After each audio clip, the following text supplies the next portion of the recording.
Hola, ¿qué tal? Buenas tardes a todos, a todas. Bienvenidos a la segunda fecha de este ciclo de conferencias que estamos organizando en conjunto con el Instituto de Formación Política y Gestión Pública. Estamos viendo a mucha gente por acá. Es un placer tenerlos a todos. En el día de hoy nos va a estar acompañando Germán Jair Arenas Arias, que es investigador en el Instituto de Estudios Latinoamericanos de la Universidad de Alcalá, de España. Así que, Germán, te agradezco doblemente el esfuerzo de estar acá porque sé que el cambio de horario no te favorece. Allá son casi las 11 de la noche, así que muchas gracias por acompañarnos de verdad.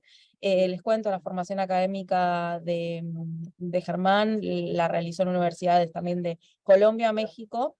Es licenciado en Relaciones Internacionales y Estudio Políticos, es especialista en Estado, Políticas Públicas y Desarrollo, máster en Administración y en Derecho Constitucional, y en la actualidad está desarrollando su tesis doctoral sobre el lenguaje claro en una doble vertiente, primero como objeto de acción colectiva transnacional y como dispositivo de las políticas de gobierno. Germán, cuando quieras, te doy la palabra.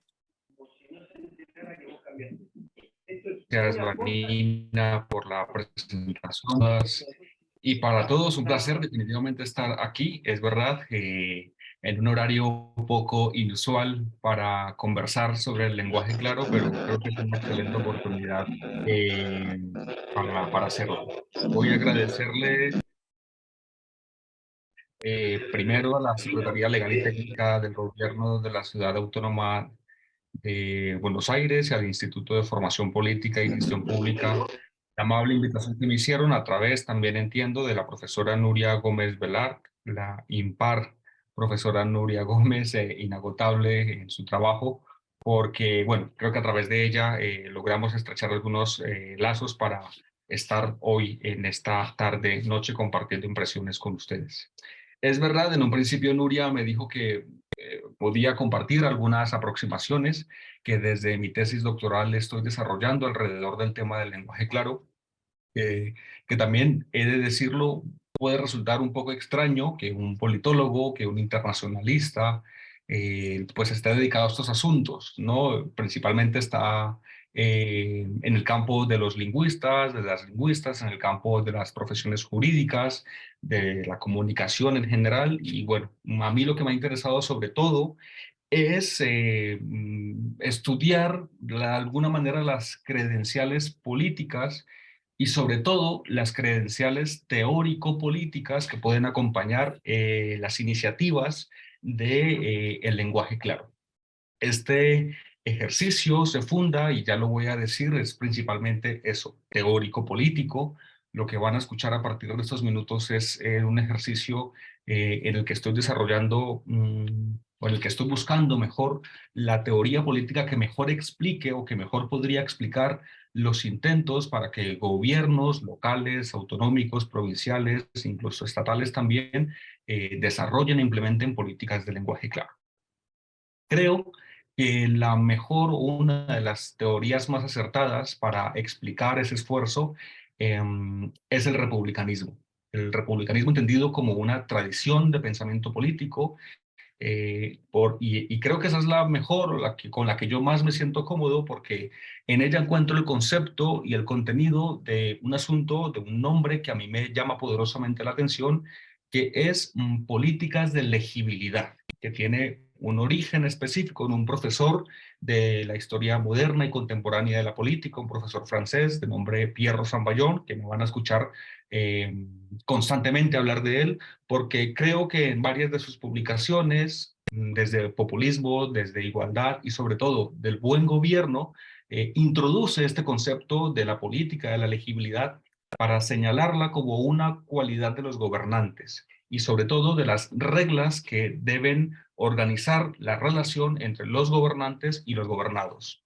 La legibilidad, desde ese punto de vista teórico-político, está hermanada con la transparencia, con el gobierno abierto, con la reivindicación de la accesibilidad de las informaciones en todas las esferas de la acción pública, y se presenta además como un requisito para poder ejercer una ciudadanía real y como una condición para optimizar esto es lo más importante que a mí me parece, el conocimiento político que los gobernados tienen sobre la acción gubernamental.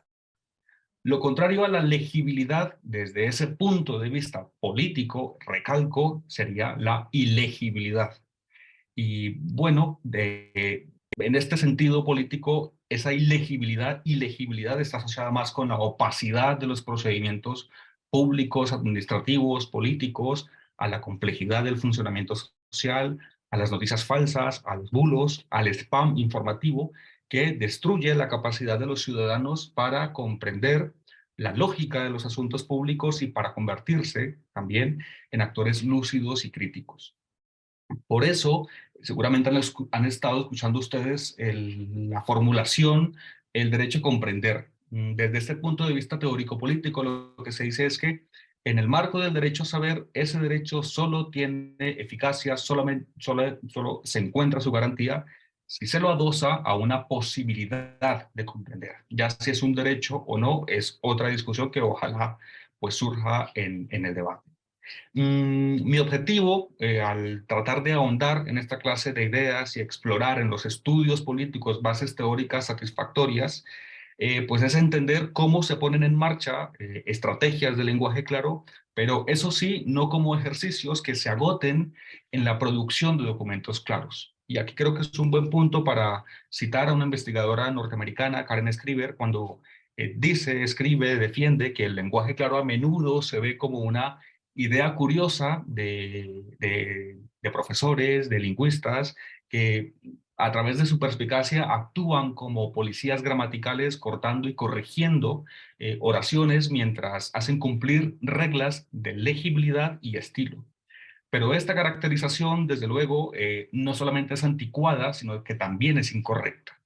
Aquí, en particular, encuentro en el lenguaje claro un instrumento, entre otros, del que podría o debería servirse la implementación de políticas públicas para ofrecer oportunidades de comprender los medios, los fines que están involucrados en tales políticas. La idea de que los ciudadanos deben contar con estas oportunidades iguales y efectivas para comprender estas cuestiones y también para instruirse sobre las políticas relevantes y sus consecuencias, se encuentra, de hecho, en teorías sobre el gobierno democrático de antaño, que, bueno, datan pues aproximadamente de los 70, de los 80, a través de un nombre importante en la ciencia política, que es el de Robert Dahl. Y me parece curioso, interesante también encontrar en estas teorías del gobierno democrático el término de o el presupuesto mejor de la comprensión esclarecida. Y lo que hago es profundizar en ese presupuesto que se encuentra en esta teoría del gobierno democrático para a apostar porque las oportunidades para comprender constituyan también insumos para indagar, discutir y deliberar en la esfera pública. Abordada un poco esta introducción, el mapa que les propongo, la ruta que les propongo en la tarde de hoy para conectar teoría política, presupuestos políticos con lenguaje claro y con los propósitos de deliberar, discutir y comprender, pues viene dado principalmente por 4 puntos. En el primero voy a brindar algún abecedario sobre esa teoría política que creo que es relevante, la del republicanismo, para poder entender esta tradición de pensamiento político y a través de ciertos conceptos, vocablos como la libertad, como no dominación, como el autogobierno y como las virtudes cívicas, pueden ayudarnos para explicar a través del segundo punto las concepciones y los orígenes de la legibilidad en el terreno de lo político. Si hay lingüistas en la sala, pido tranquilidad, no voy a profanar ni voy a hurgar en la faz lingüística de la legibilidad, sino en su faz política, como ya he venido insistiendo. Y lo hago a partir de la mirada de 3 teóricos de la política y de las políticas públicas. Esto pues nos permitirá saber qué piensan ellos sobre las formulaciones que hacen, sobre políticas de legibilidad, sobre legibilidad política, e incluso hay algunos que hablan de gobierno legible. El primero es el francés, ya lo menciono aquí, Pierre Rosanvallon. El segundo es el español, el filósofo Daniel Innerarity. Y el tercero es el italiano, concentrado en economía política, llamado Lucio Picci. Ellos son, digamos, mis ayudas bibliográficas para construir este concepto de políticas de legibilidad que creo que pueden condensar la idea que propongo. Mientras hacemos el recorrido con estos tres autores, propongo eso, de construir la primera parte para aterrizar la idea de políticas de legibilidad en criterios de legibilidad política y proponemos que el lenguaje claro es uno de esos criterios. Y mi tesis, para someterla a escrutinio de todos ustedes, es que, bueno, no todo proyecto político de lenguaje claro es una política de legibilidad, pero sí que toda política de legibilidad parte de una estrategia de lenguaje claro o de un proyecto de lenguaje claro. Al final, en la cuarta parte, pues intento ofrecer alguna síntesis y algunas conclusiones que espero animen el debate. En el plano conceptual y teórico, entonces, en primer lugar, creo que estoy, por supuesto, obligado a hablar de esta teoría que vengo mencionando, que va sobre el buen gobierno, que a través de la transparencia, la participación, la rendición de cuentas y también de la confianza, todos son componentes que construyen de alguna manera cultura de la legalidad, cultura del cumplimiento normativo, y que todos estos son componentes de la calidad democrática. En mayor medida, mi enfoque está dado por las condiciones que deben rodear la transparencia y la rendición de cuentas. E insisto con bibliografía sobre la transparencia, que dicho propósito, dicho principio de transparencia ha de ser paradójicamente claro, porque aunque parezca contradictorio, la transparencia también puede ser opaca y dar simplemente la apariencia de apertura. Pensando en un modelo de ciudadano verdaderamente preocupado e interesado por un funcionamiento óptimo de la democracia, una transparencia es clara, primero, para mejorar la nitidez de la lectura al funcionamiento gubernamental y segundo, también para incrementar las posibilidades para decodificar, entender y controlar la función pública. Estos presupuestos, que son desde luego ideales, son eh, funcionales para ubicarnos en el republicanismo. Republicanismo entendido con la ayuda de un profesor mexicano, Sergio Ortiz, como una teoría normativa de la política, que apunta sobre todo al deber ser de la política y que gravitan alrededor de una idea madre que es la del buen gobierno. Y también como una teoría crítica que subraya o que busca subrayar mejor los vínculos entre ese ideal normativo y la evidencia empírica. Eh, Hablar de republicanismo en este contexto pues obliga también a aclarar que es una tradición de pensamiento también de antaño y para delimitar el tema pues desde luego me concentro en su agenda contemporánea. Una agenda contemporánea que está preocupada por una idea de la libertad como no dominación y que también es detractor, busca atacar condiciones estructurales de desigualdad material. Ese es el primer elemento que me gustaría que recordaran sobre esta tradición de pensamiento. Se caracteriza por sustentar una idea de libertad, eso, como ausencia de dominación o de dependencia.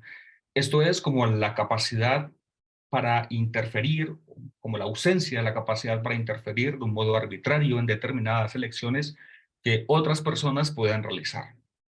Para el republicanismo, el individuo es libre cuando actúa sin que existan sobre él impedimentos, el no comprender quizás, cuando se siente amenazado por posibles obstáculos, imposiciones o sometimientos, cuando no depende de la posible voluntad arbitraria de otros individuos o de instituciones que puedan, si así lo desean, no solamente oprimirlo impunemente, sino también, aun cuando se actúe con benevolencia, tener la posibilidad de dominarlo. Asimismo, la idea de los republicanos, de las familias de teóricos que trabajan en el republicanismo, esta idea de libertad está estrechamente vinculada con la idea del autogobierno. Para efecto de lo que estoy trabajando, la idea del autogobierno es posible si se garantiza la ausencia de arbitrariedad y esto solo es posible si existen mecanismos y herramientas institucionales que permitan cuestionar o impugnar las leyes y las normativas, si son incomprensibles, por ejemplo.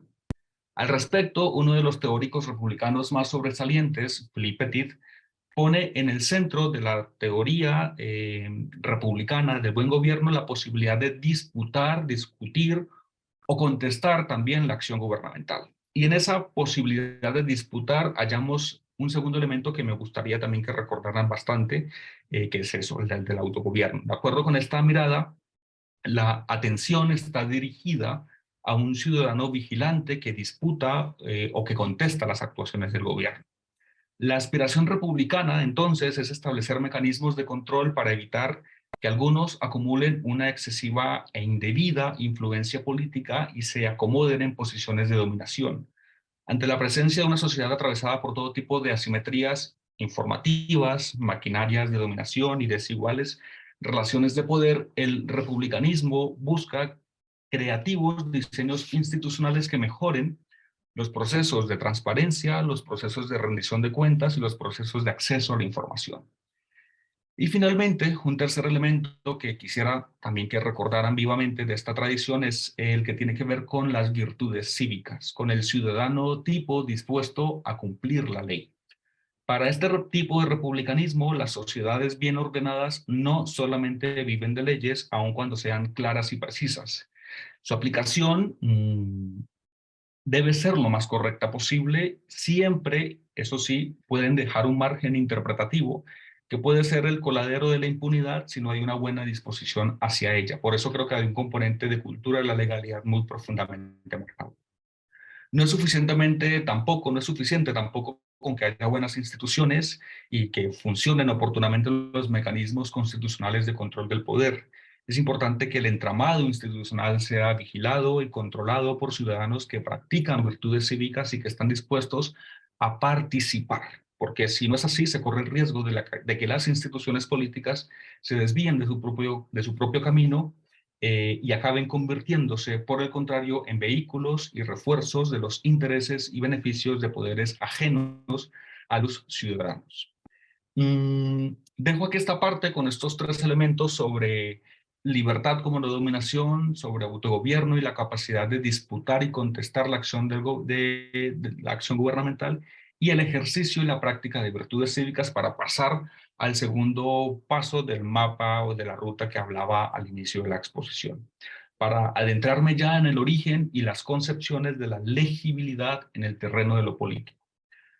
Algunos autores, unos más que otros, desde luego, se han referido a una metáfora de los filósofos Hans Blumenberg y Hartmut Rosa, alemanes, sobre la idea de la legibilidad del mundo, que evoca a un esfuerzo porque el mundo o un fragmento del mundo se lea de un modo legible como un libro a su lector para poder ser comprendido. En Rosanvallon, el profesor francés que me mencionaba, encontramos el primer profesor que advierte que hoy en día las instituciones se han vuelto más opacas a los ojos de los ciudadanos, los sistemas de decisión son más inasibles, las políticas implementadas más difíciles de evaluar. En una palabra, dice este autor, la legibilidad del mundo ha menguado y alimenta con ello un sentimiento de desapropiación de la cosa pública. Por consiguiente, dentro del plano de las condiciones políticas para el buen gobierno, como la visibilidad, la apertura, la integridad, la transparencia y la responsabilidad, postula este autor que la legibilidad constituye un requisito un tanto más exigente para brindarnos, para comprender y acercarse al poder y al hacer gubernamental, así como también para dar la posibilidad de tomar conocimiento por sí mismo del funcionamiento de las instituciones públicas. Captar una noción legible, entonces, de la política involucra activamente a los ciudadanos en la circulación de informaciones y conocimientos, de manera que les permite un acceso más robusto de herramientas para entender y percibir mejor la mecánica de la política y de las políticas públicas.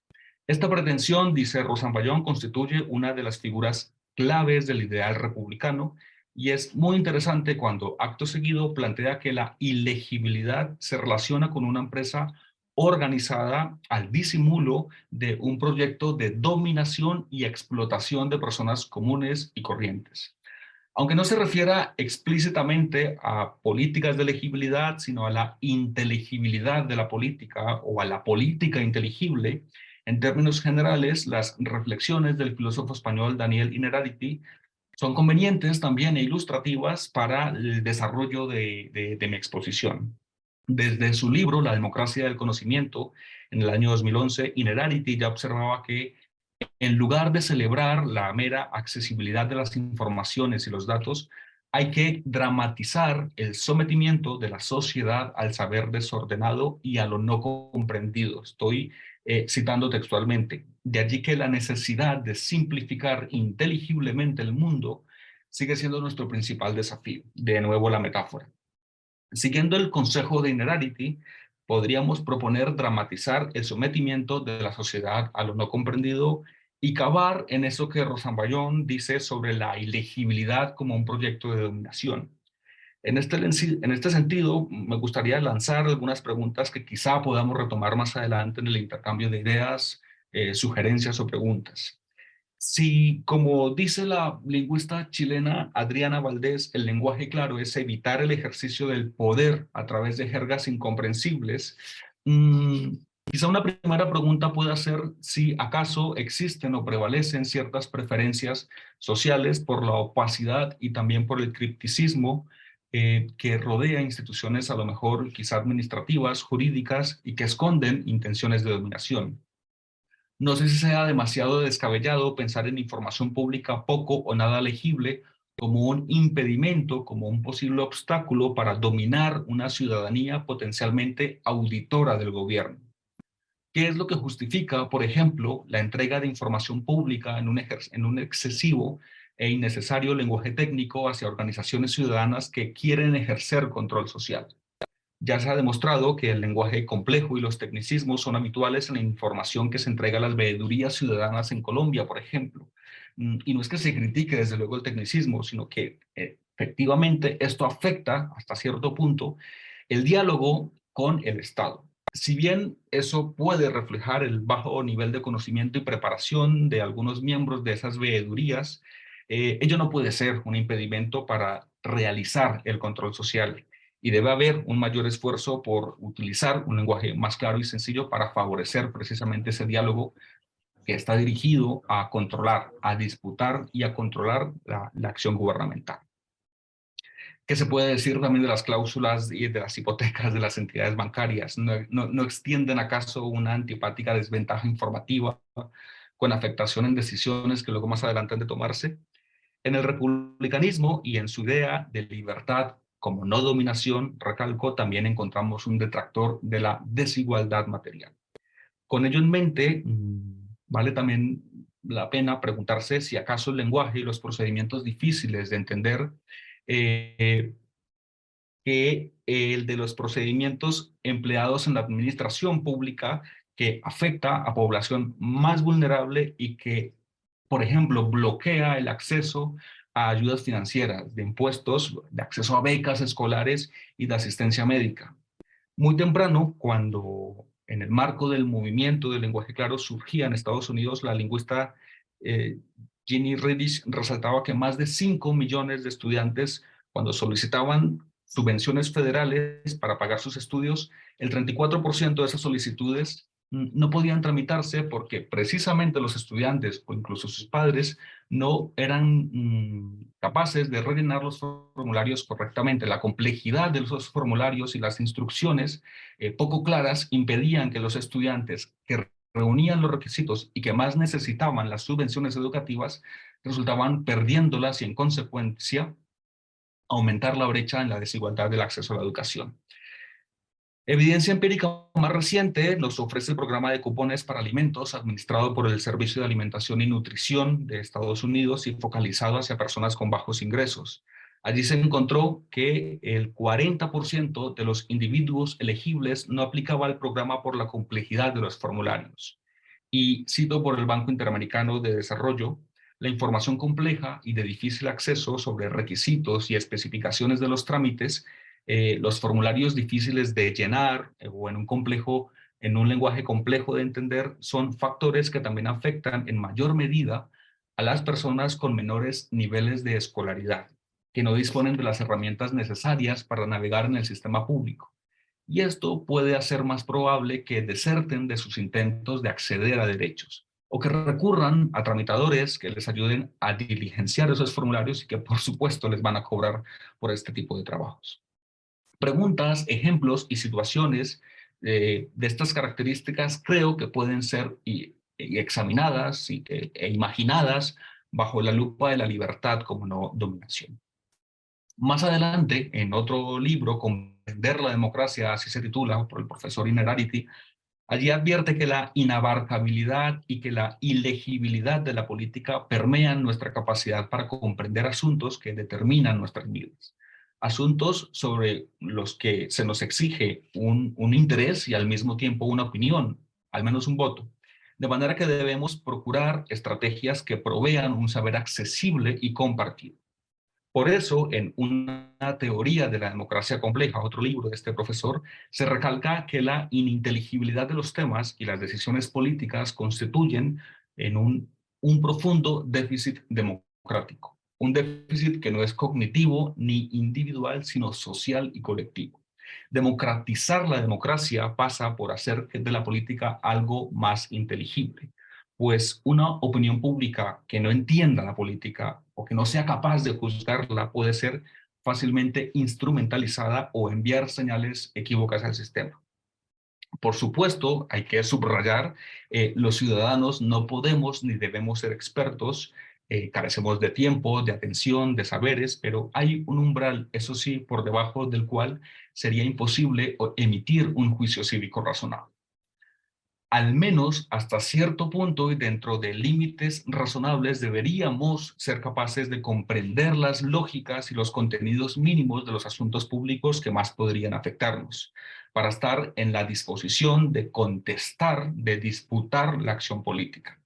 En este sentido, la información pública completa, accesible, visible y lo más comprensible posible, con lenguaje claro, se convierte en un instrumento para disputar y deliberar, acciones de las que nos habla reiteradamente el republicanismo.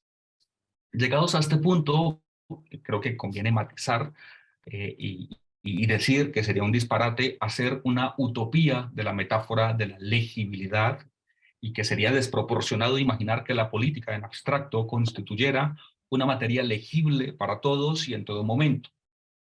O que, por ejemplo, negociaciones multilaterales sobre comercio o cambio climático, que la vasta política electoral o que los entramados de las políticas económicas o monetarias de un Estado resultaran fácilmente comprensibles para todos. En medio de ellas hay interacciones complejas y de carácter multinivel que cualquier intento de simplificación amenaza con su credibilidad y con su estabilidad. El objetivo, cuando hablamos de legibilidad y política juntas, atiende, como diría nuestro tercer autor de referencia, el italiano Lucio Picci, se encaja con lo que él denomina estructuras de acciones fácilmente identificables en la administración pública, como un plan de vacunación, por ejemplo, o el procedimiento que han de seguir los potenciales beneficiarios de programas de transferencia condicionada, léase renta básica. La legibilidad en esos contextos tiene que ver con la posibilidad de descifrar y de darle sentido a la información disponible, que se produce como consecuencia de la implementación de políticas públicas y que se materializa en la interacción del ciudadano con la administración, con el aparato estatal. Aquí celebro el título que me han propuesto ustedes para la ponencia, la desburocratización de la comunicación entre el gobierno y los ciudadanos.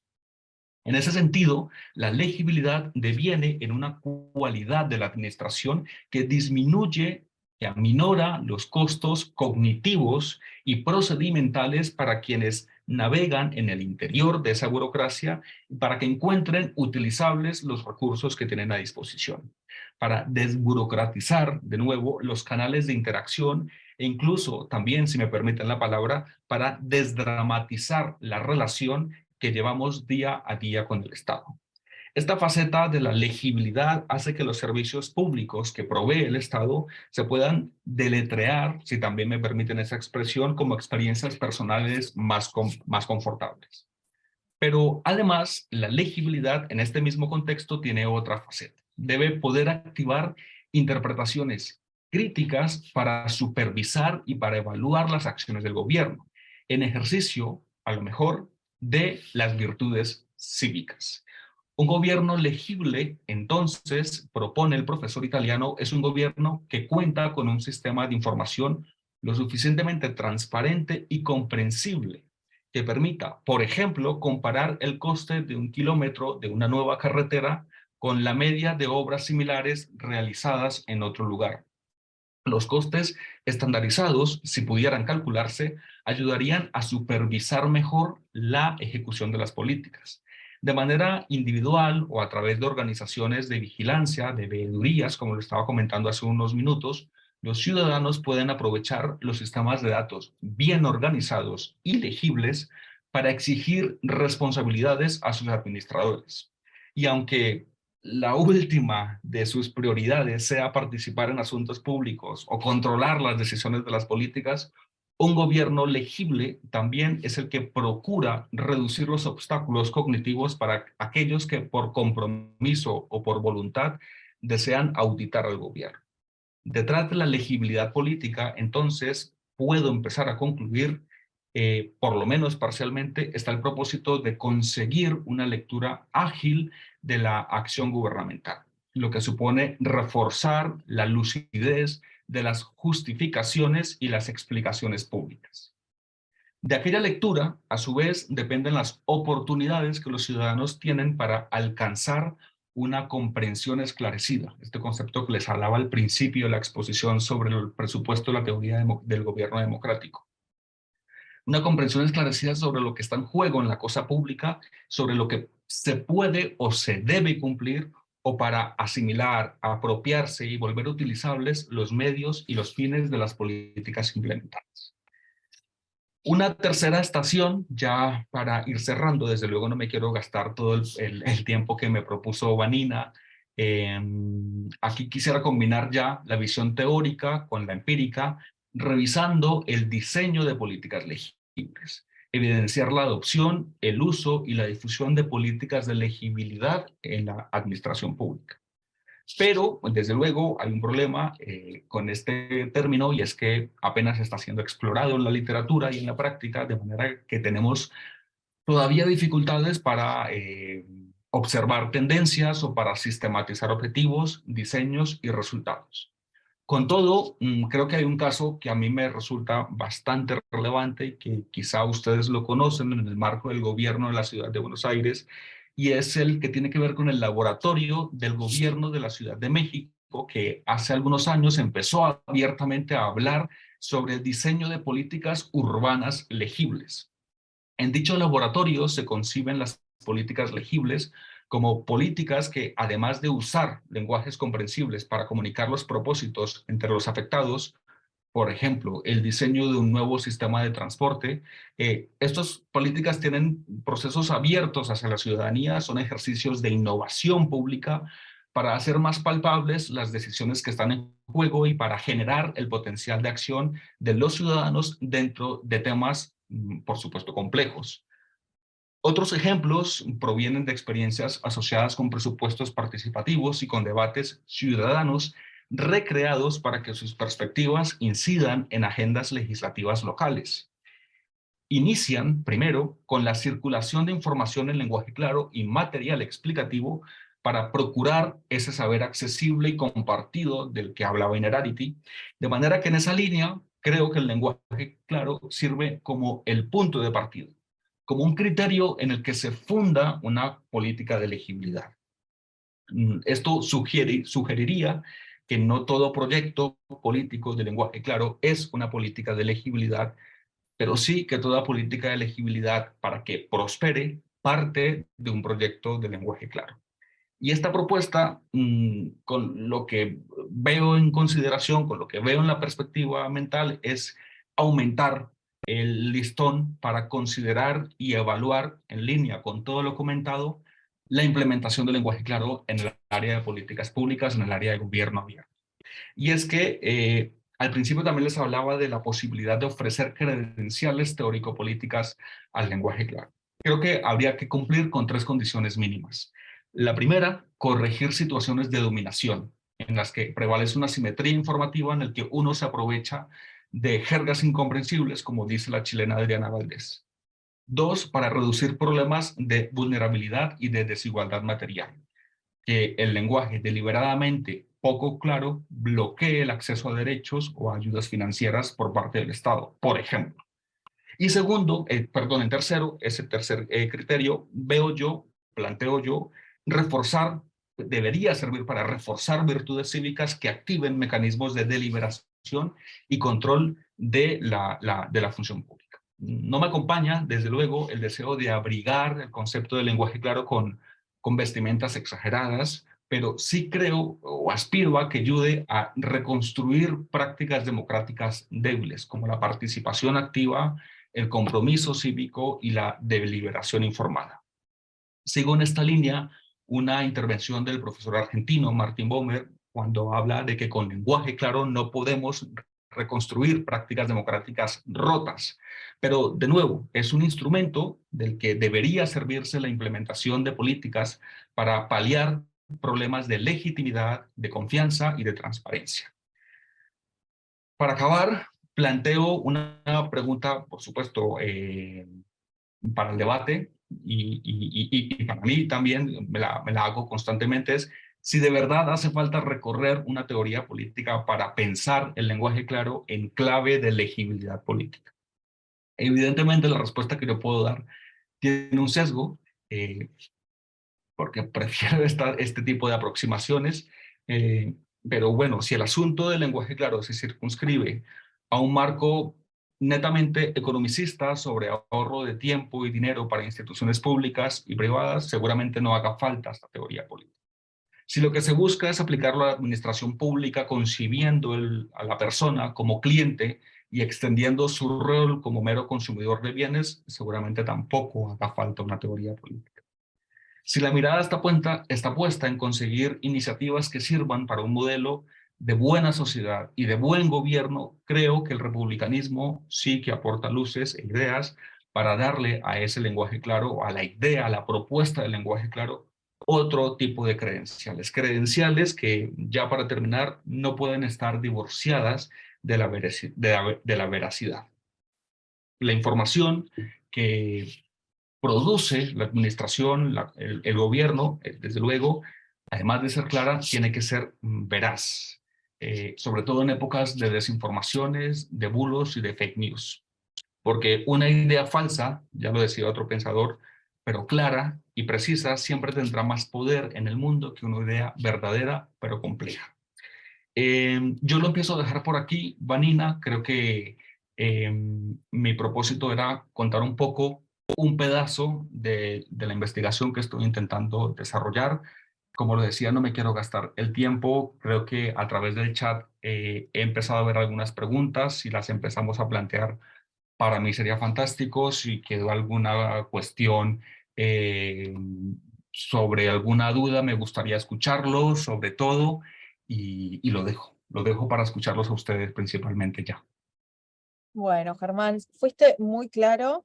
La verdad es que nos trajiste una propuesta, una investigación muy interesante en el marco de lo que es lenguaje claro, sobre todo para esta parte del mundo en la que estamos comenzando a implementar políticas públicas tendientes a justamente a lo que es lenguaje claro, y nos sirve como base teórica también desde donde es la gestión pública para orientar la implementación, ¿no? Para no pasar por alto algunas vertientes de estos proyectos.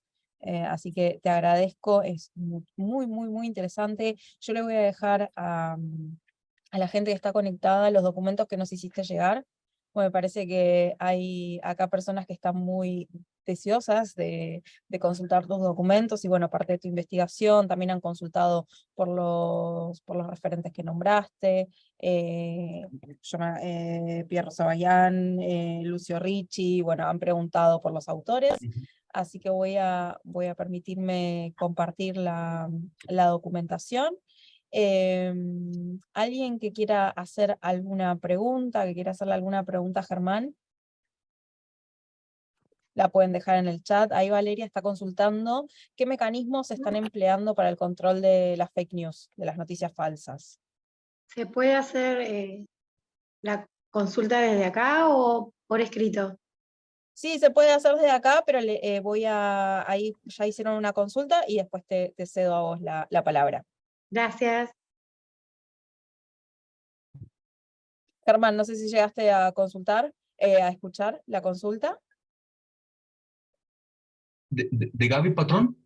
No, de Valeria Colela, está consultando en el chat qué mecanismos se están empleando para el control de las noticias falsas, de las fake news. Bueno, lo que conozco principalmente son mecanismos de verificación, portales sobre todo periodísticos, que lo que hacen es una trazabilidad de la información, verificación de cuentas originales y contrastes. Es una labor sobre todo periodística que creo que está funcionando. Un par de referencias quizás, eso, a modo periodístico. En Colombia hay un ejercicio sobre control a los medios de comunicación y a las fuentes que utilizan para la difusión de las noticias que hacen. Me permito dar una referencia sobre todo de divulgación porque creo que recae la responsabilidad bastante en ellos. Es el grupo de Presunto Podcast, que me parece fenomenal porque lo están haciendo con un seguimiento interesante. En España, la Fundación Cibio también es una fundación que intenta rastrear la veracidad y sobre todo a través de su directora Eva Belmonte hay una transformación del lenguaje jurídico-administrativo para poder expresar, primero con claridad y segundo con veracidad, la información que realmente es la que está difundiéndose por parte de los organismos públicos. Clarísimo. Ahora sí, Gaby, te doy la palabra. Bueno, buenas noches. Mi consulta es con respecto al famoso lenguaje inclusivo que quisieron implementar hoy por hoy acá en Argentina, que tiene mucho que ver con esto de que está dentro del ámbito de la educación. Yo en mi caso trabajo en un juzgado y si yo tuviera que implementar ese tipo de lenguaje en un escrito o en algún tipo de documento sería imposible o difícil, de difícil conocimiento para algunas personas. O sea, es como que se pierde la seriedad dentro de un escrito. No sé si está al tanto de que se cambia la letra A por la X y por, bueno, ese tipo de vocabulario yo lo veo muy complejo y muy difícil de aceptar después de uno haber estudiado muchos años durante muchos años en la educación con lo que es el vocabulario castellano, ¿no? ¿Qué opina él con respecto a ese vocabulario inclusivo que también para mí se presta a confundir?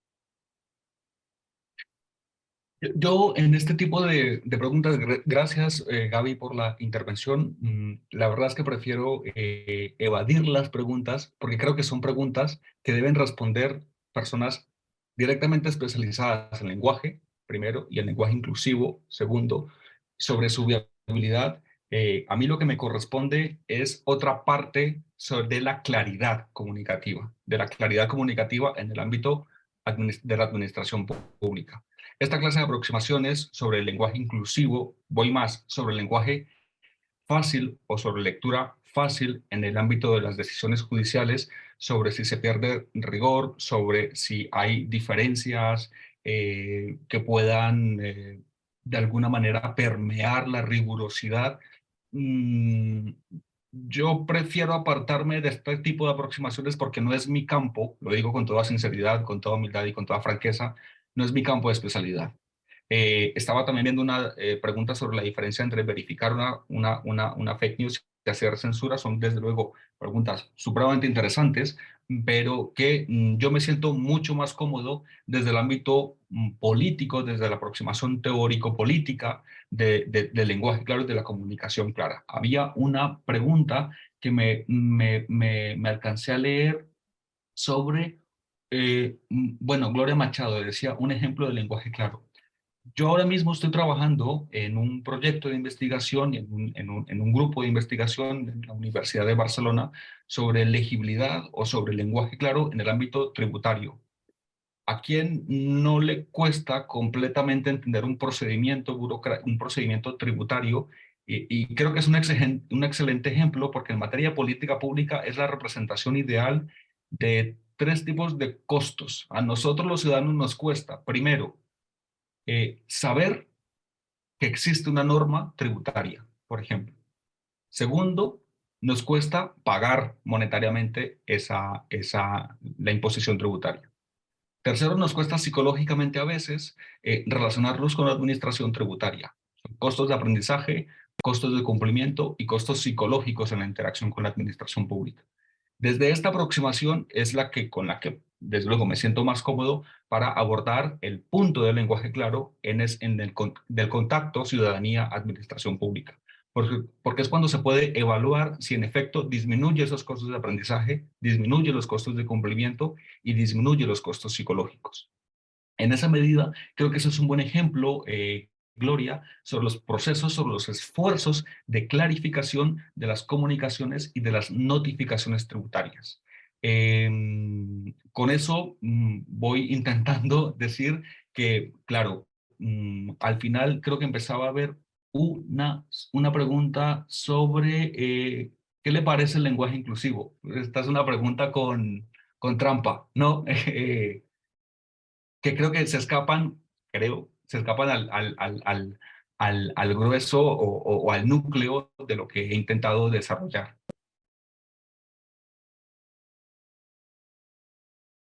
Exacto, además retomo algo, Germán, que dijiste al inicio de la charla, ¿no? Que lo concerniente al lenguaje y al español se lo ibas a dejar a los especialistas, y en este ciclo tendrá lugar especialistas en la lengua a quienes les pueden hacer ese tipo de consultas. Las vamos a dejar, o sea, me encantaría que si participan en las próximas charlas se las hagan. Si no tienen el programa lo pueden consultar. Germán, ha sido muy interesante. Voy a ver si hay alguna consulta más. No sé si respondiste acá, la de María Belén, que dice cómo se puede afrontar la resistencia por parte de funcionarios a la propuesta de desburocratización por parte de otros funcionarios, generalmente más jóvenes. Sí, esta es una pregunta y una situación que suele aparecer. La verdad, en la mayoría de instituciones con las que he tenido el privilegio de colaborar, personalmente no he encontrado resistencias. O la principal resistencia, si podría llamarse así de alguna manera, es sobre todo definir bien las responsabilidades. En materia, por ejemplo, de transparencia, hay oficinas, hay dependencias o hay funcionarios encargados de vigilar con que los criterios de transparencia o de integridad se cumplan, con que los estándares se cumplan.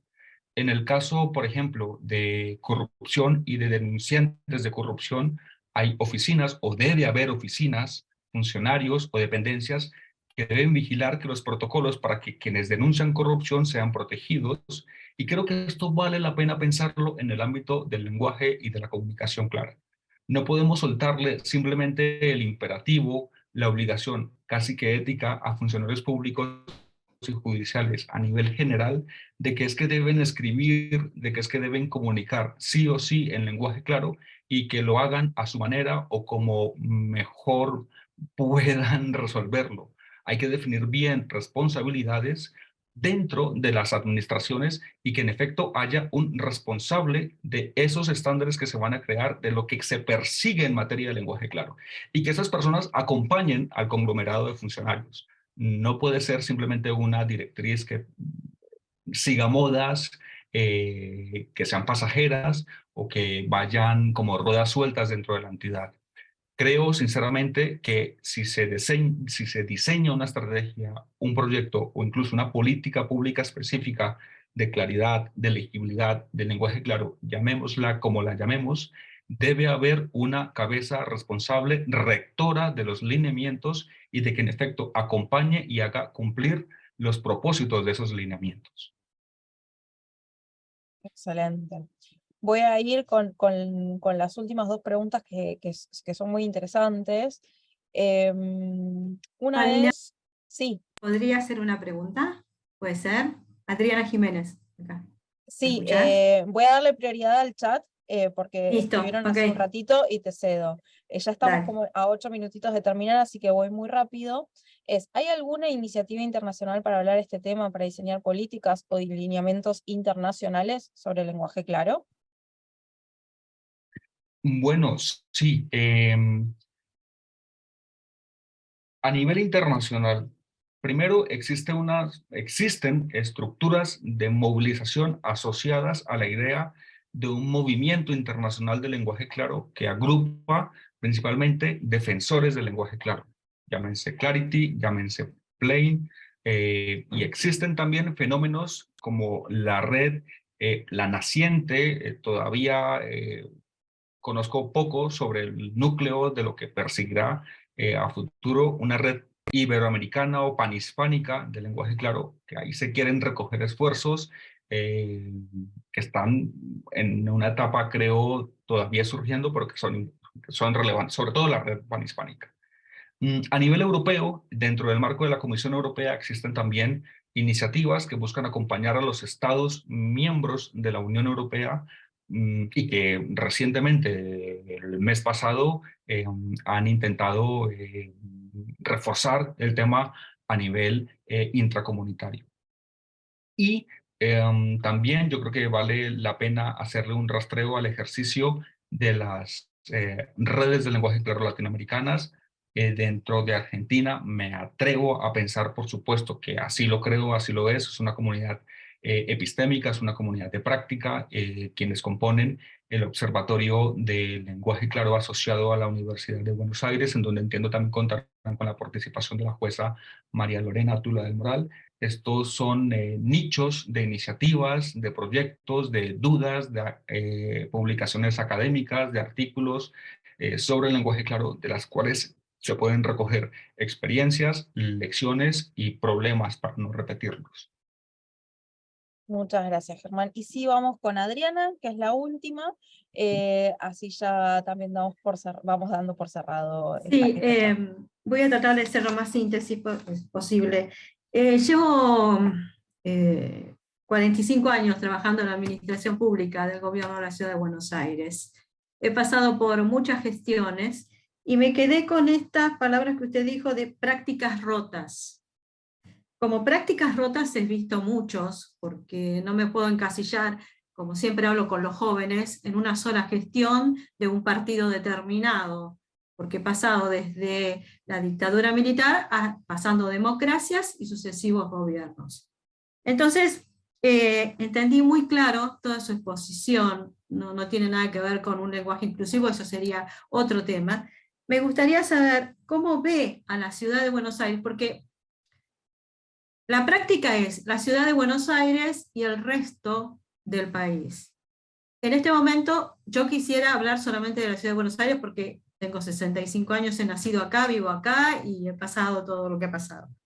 ¿Cómo ve usted en este momento a la ciudad de Buenos Aires o cómo se ve desde España o desde Europa a la ciudad de Buenos Aires en cuanto a la legibilidad del idioma claro? Adriana, gracias. Gracias por la intervención y por el contexto. Prácticas rotas es una expresión, lo dije, inspirada por el profesor Martín Bomer, argentino, profesor de filosofía de derecho de allí, que es quien específicamente habla de prácticas rotas. ¿Cómo veo a la ciudad de Buenos Aires? Bueno, la ciudad autónoma, la legislatura, a ver si lo digo bien, la legislatura de la ciudad autónoma de Buenos Aires es uno de los escasísimos ejemplos a nivel local legislativo que tiene promulgada y entiendo en vigencia una ley de lenguaje claro. Esto es un paso fundamental. A nivel internacional se pueden contar todavía con los dedos de la mano los casos exitosos de legislación en lenguaje claro. Esto para mí es un paso fundamental y estoy muy contento de que sea así porque enseña, primero, lo que es posible hacer vía legislativa y los retos asociados a la pregunta, me parece que de María Belén, porque claro, una ley, que exista una ley de lenguaje claro, no debe significar eh, una imposición de escritura clara o de comunicación clara, sino que de verdad acompañe todo un diseño institucional para que cada entidad establezca una cabeza rectora, responsable y que poco a poco vaya, si se me permite la expresión también, ir contaminando el resto de focos que hacen parte de la administración. Por ahora es lo que me atrevería a contestar. Muchas gracias, muy claro. Bueno, estamos en horario. Fernando, si sos brevísimo, porque te veo con la mano levantada y Germán nos ha regalado su tiempo. Muy, muy brevemente. Muchas gracias. Quiero saludarlo a Germán y ayudarlo en la información que tiene Germán, que hay más de una ley subnacional en Argentina, en la provincia de Buenos Aires también la tiene. Esas dos son integrales para todos los poderes y hay otras que apuntan a los poderes judiciales. Lo que tiene la ley de lenguaje claro es que cuesta mucho implementarlas. En el gobierno de la Ciudad de Buenos Aires se ha logrado la implementación de los tres poderes, los tres tienen su ente de aplicación y su guía de aplicación. Los demás están en desarrollo. Muchas gracias, Fernando. Bueno, Germán, nuevamente te agradezco tu tiempo, sobre todo por el cambio horario que nos hayas comentado sobre tu investigación. Fue una clase magistral. Creo que acá todos nos llevamos muchos datos sobre lo que es lenguaje claro cuando hablamos de política pública. Así que los esperamos a todos en la próxima charla, va a ser la semana que viene.